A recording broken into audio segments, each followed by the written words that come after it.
ಸಮಾಜದಲ್ಲಿನ ಜಾತಿ ವ್ಯವಸ್ಥೆ ದೂರವಾಗಬೇಕಿದೆ. ವೈದ್ಯಕೀಯ ಕ್ಷೇತ್ರದಲ್ಲಿ ಜಾತಿ ಪದ್ಧತಿ ಇಲ್ಲದೇ ಇರುವುದು ತೃಪ್ತಿ ತಂದಿದೆ ಎಂದು ಸ್ವತಃ ವೈದ್ಯರೂ ಆಗಿರುವ ಮಡಿಕೇರಿ ಶಾಸಕ ಡಾಕ್ಟರ್ ಮಂತ್ರಗೌಡ ಅವರು ತಿಳಿಸಿದ್ದಾರೆ.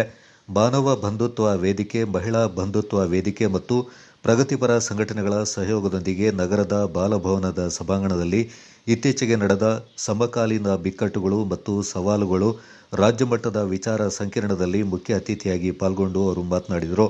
ಆಸ್ಪತ್ರೆಗಳಲ್ಲಿ ವೈದ್ಯರುಗಳು ರೋಗಿಗಳ ಬಳಿ ಯಾವ ಕಾಯಿಲೆ ಇದೆ ಎಂದು ಕೇಳುತ್ತಾರೆ ಹೊರತು ನೀನು ಯಾವ ಜಾತಿಯವನು ಅಂತ ಕೇಳೋದಿಲ್ಲ. ರೋಗಿ ಯಾವುದೇ ಜಾತಿಯವನಾಗಿರಲಿ, ರೋಗದ ಬಗ್ಗೆ ಮಾತ್ರ ತಿಳ್ಕೊಂಡು ಆತನಿಗೆ ಚಿಕಿತ್ಸೆ ನೀಡಲಾಗುತ್ತೆ ಮತ್ತು ಜಾತಿ ಕೇಳದೆ ರೋಗಿಯ ದಾಖಲಾತಿ ಮಾಡಿಕೊಳ್ಳಲಾಗುತ್ತೆ. ವೈದ್ಯಕೀಯ ಕ್ಷೇತ್ರದಲ್ಲಿ ಜಾತಿ ಪದ್ಧತಿ ಇಲ್ಲ. ಇದೇ ಮಾದರಿಯಲ್ಲಿ ಸಮಾಜದಲ್ಲೂ ಜಾತಿ ವ್ಯವಸ್ಥೆ ದೂರವಾಗಬೇಕಿದೆ. ಒಗ್ಗಟ್ಟನ್ನ ಕಾಯ್ದುಕೊಂಡು ಪ್ರಗತಿಯನ್ನ ಸಾಧಿಸಬೇಕಾಗಿದೆ ಎಂದು ಡಾಕ್ಟರ್ ಮಂತ್ರಗೌಡ ತಿಳಿಸಿದ್ದಾರೆ. ಹಾಗೂ ಅರ್ಥಪೂರ್ಣವಾಗಿ ಕಾರ್ಯಕ್ರಮದಲ್ಲಿ ನಮ್ಮ ಕಾನೂನಿನ ಜೊತೆಲಿ ಸರ್ಕಾರದ ಜೊತೆಲಿ ಹಲವಾರು ನಮ್ಮ ಮುಂದೆ ಕೂತಿರುವಂತ ಹಲವಾರು ಜನಪ್ರತಿನಿಧಿಗಳವರೇ ಒಂದು ರೀತಿಲಿ ನಿರಂತರವಾಗಿ ಸಮಾಜದಲ್ಲಿ ನಮ್ಮ ಹೆಚ್ಚಿನ ಸಂಖ್ಯೆಯಲ್ಲಿ ಒಂದು ರೀತಿಲಿ ರಾಜಕೀಯ ವ್ಯವಸ್ಥೆ ಇರ್ಬೋದು, ಪತ್ರಕರ್ತರ ವ್ಯವಸ್ಥೆ ಇರ್ಬೋದು, ಅದೇ ರೀತಿಲಿ ಎಷ್ಟೋ ಲಾಯರ್ಸ್ಗಳವ್ರೆ ಬೇರೆ ಬೇರೆ ರೀತಿ ಉದ್ಯೋಗಗಳನ್ನು ಮಾಡ್ಕೊಂಡು ಬಂದಂತ ಎಲ್ಲ ಮುಂದೆ ಕೂತಿದ್ದ ಎಲ್ಲ ಸ್ನೇಹಿತರೆ, ನಿರಂತರ 25 ವರ್ಷದಿಂದ ಎಲ್ಲರಿಗೂ ಒಂದು ರೀತಿ ನನಗೆ ಒಂದು 2-3 ಕಾರ್ಯಕ್ರಮಕ್ಕೆ ನನಗೆ ಅವಕಾಶ ಸಿಕ್ತು. ಒಂದ್ಸಲಿ ಸತೀಶ್ ಸರ್ ಜೊತೆ ಹೋದಂತ ಸಂದರ್ಭದಲ್ಲಿ, ಸತೀಶ್ ಸರ್ ಅಂತಂದ್ರೆ ನಮ್ಮ ಸಚಿವರಾದಂತ ಸತೀಶ್ ಜಾರಕಿಹೊಳಿ ಸಾಹೇಬರು ವಿಶೇಷವಾಗಿ ಅವರ ಈ ವೇದಿಕೆ ಮೇಲೆ ಅವ್ರು ಹೇಳಬೇಕಾಗುತ್ತೆ. ಯಾಕಂತಂದ್ರೆ ಅವರು ನಿರಂತರವಾಗಿ 25 ವರ್ಷದಿಂದ ಈ MBBನ ಮೂವ್ಮೆಂಟ್ಗೆ ಅವರು ಬೆನ್ನಲ್ಲಿ ನಿಂತ್ಕೊಂಡು ಸಮಾಜದಲ್ಲಿ ಮುಂದಾಗಬೇಕು ಅಂತ ಅವರು ನೀವು ಹೇಳಿದಂಗೆ ಎಲ್ಲಾ ರೀತಿಯಲ್ಲಿ ಸಹಾಯ ಮಾಡ್ಕೊಂಡಂತ ಸಂದರ್ಭದಲ್ಲಿ ಅವರು ನಿರಂತರವಾಗಿ ಅವರು ಈ ಕಾರ್ಯಕ್ರಮಕ್ಕೆ ನಾನು ಕರೆಯಕ್ಕೆ ಪ್ರಯತ್ನ ಮಾಡಿದೆ. ಮಾತ್ರ ಈ ಕಾರ್ಯಕ್ರಮಕ್ಕೆ ನಾವು ಬರೀ MBB ಕಾರ್ಯಕ್ರಮಕ್ಕಿಂತ PWD ಡಿಪಾರ್ಟ್ಮೆಂಟ್ ಏನಾದ್ರು ಒಂದು ಕಾರ್ಯಕ್ರಮ ಇಟ್ಕೊಳ್ಳೋಣ ಅಂತ ಕಾರ್ಯಕ್ರಮಕ್ಕಂತ ಜೊತೆಲಿ ಸೇರ್ಕೊಳ್ಳೋಂತ ಸಂದರ್ಭದಲ್ಲಿ ಅವ್ರನ್ನ ಈ ಕಾರ್ಯಕ್ರಮಕ್ಕೆ ಒಂದು ರೀತಿಯಲ್ಲಿ ಮಿಸ್ ಆಯ್ತು. ಬರುವಂತ ಕಾರ್ಯಕ್ರಮದಲ್ಲಿ ಇಲಾಖೆ ಪ್ಲಸ್ MBB ಎರಡೂ ಸೇರಿ ಒಂದು ಕಾರ್ಯಕ್ರಮ ಮಾಡಿ ಒಂದು ಅವರಿಂದನೇ, ಯಾಕಂತಂದ್ರೆ ನಾವು ನಿರಂತರವಾಗಿ ಪ್ರತಿ ಗುರುವಾರ ಬೆಂಗಳೂರು ಮನೆಗೆ ಹೋಗ್ತೀವಿ. ನಾನು ಬೆಂಗಳೂರಲ್ಲಿ ನಮ್ದು ಮೀಟಿಂಗ್ ಇರ್ತದೆ. ಒಂದ್ ದಿವಸ ಅವ್ರ ಮನೆ ನಾನು ಮೀಟಿಂಗ್ ಮಾಡಿದ್ರೆ ಇಲಾಖೆ ಇದರಲ್ಲಿ ಸಾಯಂಕಾಲ ಹೋದ್ರೆ 7 ರಿಂದ 9 ಗಂಟೆಗೆ ನಮ್ಗೆ ಸಿಗೋದಿಲ್ಲ. ನಾವು ಏನ್ ಮಾಡ್ತಾ ಇರ್ತಾರೆ ಅಂತ ಎಷ್ಟೋ ಜನ ನೋಡ್ತಾ ಇರ್ತಾರೆ. ಅದು ಅವ್ರ ಮನೆನೇ ಒಂದು ರೀತಿಯಲ್ಲಿ ಒಂದು ಮೀಟಿಂಗ್ ಹಾಲ್ ಮಾಡಿ MBBಲಿ ಇಡೀ ಜಿಲ್ಲೆಯಲ್ಲಿ ಏನೇನ್ ನಡೀತಾ ಇದೆ, ಯಾವ ರೀತಿಯಲ್ಲಿ ನಡೀತಾ ಇದೆ, ಯಾವ ರೀತಿ ನಡ್ಸ್ಕೊಂಡ್ ಬರ್ತಾ ಇದ್ದಾರೆ ಅಂತ ಅವರೇ ನಿಜವಾಗ್ಲೂ ನಿರಂತರವಾಗಿ ಒಂದು ನಾವು ಕೇಳ್ತೀವಿ. ಅದ್ರ ತಕ್ಕಂಗೆ ನಾವು ಒಂದು ರೀತಿಯಲ್ಲಿ ನಮ್ಮ ಕೇಸ್ ವೈಸ್ ನಾವು ಏನ್ ಮಾಡ್ತೀವಿ ನೋಡಿದ್ದೀರಾ ಅಂತ ನಾವು ಕೇಳಿಲ್ಲ. ಈ ತರ ಪಾಲನೆ ಮಾಡೋದು ಎಲ್ಲಾ ಕಮ್ಯುನಿಟಿ, ಎಲ್ಲಾ ಹುದ್ದೆಗಳು ಅದಾಗಬೇಕು ಅಂತ ನನ್ನ ಅಭಿಪ್ರಾಯ.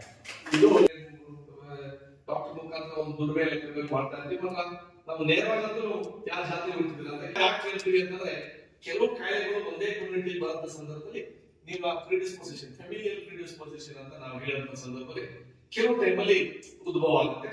99.999 ಹೇಳ್ಕೊಂಡು ಹೋಗ್ಬೋದು. ಬಟ್ ನಾವೊಂದು ಜಾತಿ ವಿಚಾರದಲ್ಲಿ ಕೇಳಿಲ್ಲ. ದಿನೇಶನ ಹೇಳಿದ್ರು ಮಾತ್ರ ಯಾಕೆ ಹೇಳ್ತೀನಿ ಅಂತಂದ್ರೆ, ಯಾವ ರೀತಿಯಲ್ಲಿ ಸಮಾಜದಲ್ಲಿ ಪಾಸಿಟಿವ್ ಆಗಿರ್ತದೆ ಅಷ್ಟೇ ನೆಗೆಟಿವ್ ಆಗೂ ಹೋಗ್ತದೆ. ನಮ್ಮ ತಂದೆ ಮಾತೆ ಪಾಲನೆ ಮಾಡ್ಕೊಂಡು ಬಂದು ನಿಮಗೂ ಗೊತ್ತಿರ್ತದೆ. ಆ ಸಂದರ್ಭದಲ್ಲಿ ನಮಗೆ ನಾವು ಮನೆಯಲ್ಲಿ ಕಮ್ಯುನಿಟಿ ವಿಚಾರದಲ್ಲೇ ಚರ್ಚೆನೇ ಆಗಲಿಲ್ಲ. ನಮ್ಮನೇಲಿ ಹಿಂಗ್ ಮಾಡೋದು, ನಮ್ಮ ತಾತನ ಮನೇಲಿ ಹಿಂಗ್ ಮಾಡೋದು ಅಂತ ಕೆಲವು ಡಿಸಿಷನ್ ಏನು ಬಿಟ್ರೆ ಈಗ ನಾವೇ ಚರ್ಚೆ ಆಗಿದ್ವಿ. ನಾವ್ ಯಾವ ಜಾತಿ ವಿಚಾರನೇ ಮಾತಾಡೋದಿಲ್ಲ, ರಾಜಕೀಯ ಮಾತಾಡಲಿಕ್ಕೆ ಅವರೇ ಬೇರೆ ಪಾರ್ಟಿ ನಾವೇ ಬೇರೆ ಪಾರ್ಟಿ ಆಗಿರೋದ್ರಿಂದ ಜಾತಿ ವಿಚಾರನೂ ಮಾತಾಡಿಲ್ಲ, ಈ ವಿಚಾರನೂ ಬರ್ತಾ ಇಲ್ಲ. ಅಲ್ಲ, ನಾನು ಯಾಕೆ ಹೇಳ್ತೀನಿ ಅಂತಂದ್ರೆ, ಈ ತರದಲ್ಲಿ ಒಂದು ಬೆಳವಣಿಗೆ ಆದ್ರೆ ಚಿಂತನೆಗೆ ಬೇರೆ ಆಗುತ್ತೆ ಅಂತ ನನ್ನ ಅಭಿಪ್ರಾಯ. ಇಲ್ಲಾಂದ್ರೆ ನಾವು ಯಾಕೆ ಹೇಳ್ತೀವಿ ಅಂದ್ರೆ, ನಮ್ಮವನ್ನ ನಾವು ರಕ್ಷಣೆ ಮಾಡ್ಬೇಕು ಅಂತ ಹುಟ್ಟಿದಂತ ಜಾತಿಯಲ್ಲಿ ನಾವು ರಕ್ಷಣೆ ಮಾಡ್ಬೇಕು ಅಂತ ಎಲ್ಲರಿಗೂ ಆಸೆ ಇದ್ದೇ ಇರ್ತದೆ. ಮತ್ತೆ ಕಾನೂನು ರೀತಿಯಲ್ಲಿ ಯಾವ ರೀತಿಯಲ್ಲಿ ಸಹಾಯ ಮಾಡಬಹುದು ಅಂತ ತುಂಬಾ ಸೂಕ್ಷ್ಮ.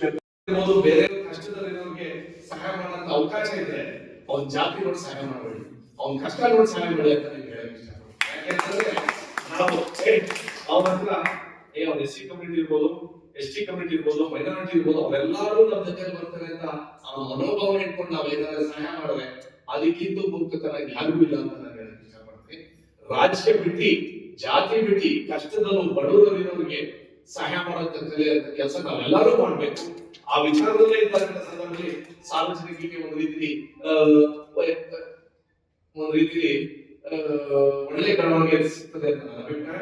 ನಾವು ರಾಜಕಾರಣಿಗಳು ನಾವೇನ್ ಮಾಡ್ತೀವಿ ಅಂತಂದ್ರೆ ನಮ್ಮ ಅನುಕೂಲಕ್ಕೆ ನಮ್ಮ ರಾಜಕೀಯ ಅನುಕೂಲಕ್ಕೆ ಜನಾಂಗದ ಒಂದು ರೀತಿಲಿ ಕಿತ್ತಾಡೋ ಪ್ರಯತ್ನ ನಿರಂತರವಾಗಿ ಮಾಡ್ತೀವಿ. ಅಂತಂದಿರು ಬೇರೆ ವಿಚಾರ ಗಲಾಟೆ ಮಾಡ್ತಾರೆ, ನಿರಂತರವಾಗಿ ನಡೀತಾರೆ. ನಾವು ಒಬ್ಬರನ್ನ ನಮ್ಮ ನಾವೇ ಕರೆ ಮಾಡ್ತೀನಿ, ನಾನು ನನ್ನ ಜೊತೆ ಇರ್ಬೇಕು ಅಂತ ನಾವು ಹೇಳ್ತೀವಿ. ಅಲ್ಲೇ ಡಿವೈಡ್ ಆಯ್ತು. ಕೂತ್ಬಿಟ್ಟು ರಾಜಕೀಯ ಮಾಡೋದು ಯಾರಿಗೂ ಇಂಟ್ರೆಸ್ಟ್ ಇಲ್ಲ. ಅವ್ರು ರಾಜಕೀಯ ಯಾಕೆ ಹೇಳ್ತಾರೆ, ಅವತ್ತು ಅಣ್ಣ ನಮ್ಮ ಕಡೆ ಬರ್ತಾರೆ, ತಮ್ಮ ಇನ್ನೊಂದು ರಾಜಕೀಯ ಪಾರ್ಟಿಗೆ ಹೋಗ್ತಾರೆ. ಕರೆಕ್ಟ್ ಅಲ್ವಾ? ಒಂದ್ ಮಾಡ್ಬೇಕು ಅಂತ ಅವಕಾಶ ಸಿಕ್ಕಂತ ಸಂದರ್ಭದಲ್ಲಿ ನಿರಂತರವಾಗಿ ಜೋಡಣೆ ಮಾಡುವಂತ ಕೆಲಸ ನಾವು ನಿರಂತರ ಮಾಡಬೇಕು. ಆ ವಿಚಾರದಲ್ಲಿ ಜಾತ್ಯತೀತವಾಗಿ, ಪಕ್ಷಾತೀತವಾಗಿ ಕೆಲವು ಟೈಮಲ್ಲಿ ನಾವು ನನ್ಗೊತ್ತನಿಗೆ ಇದ್ರು ಇದು ಪಕ್ಷಾತೀತ ಅಂತ ಒಂದು ಹೋರಾಟ. ಆ ವಿಚಾರದಲ್ಲಿ ನಾವು ಬಡವರಿಗೆ, ಕಷ್ಟದಲ್ಲಿರುವಂತವರಿಗೆ ನಿರಂತರವಾಗಿ ಸಹಾಯ ಮಾಡೋಣ. ಅವರು ಬಡವರಿರುವ ಸಂದರ್ಭದಲ್ಲಿ ಆದಷ್ಟು ನಾವೇನಂದ್ರೆ ಜೋಬ ದುಡ್ಡು ಸುರಿಸ್ಲಿಕ್ಕಾಗಲಿ ಒಂದು ಉದ್ಯೋಗ ಲೆಕ್ಕಕ್ಕೆ ಒಂದು ಏನಾರ ಸಹಾಯ ಮಾಡುವಂತ ಸಂದರ್ಭದಲ್ಲಿ ನಿರಂತರವಾಗಿ ಅವರಿಗೆ ಮುಂದೆ ಹೋಗ್ಲಿಕ್ಕೆ ಅವಕಾಶ ಸಿಕ್ಕೇ ಸಿಗ್ತದೆ. ಆ ವಿಚಾರದಲ್ಲಿ MBB ಕಾರ್ಯಕ್ರಮ ದೊಡ್ಡ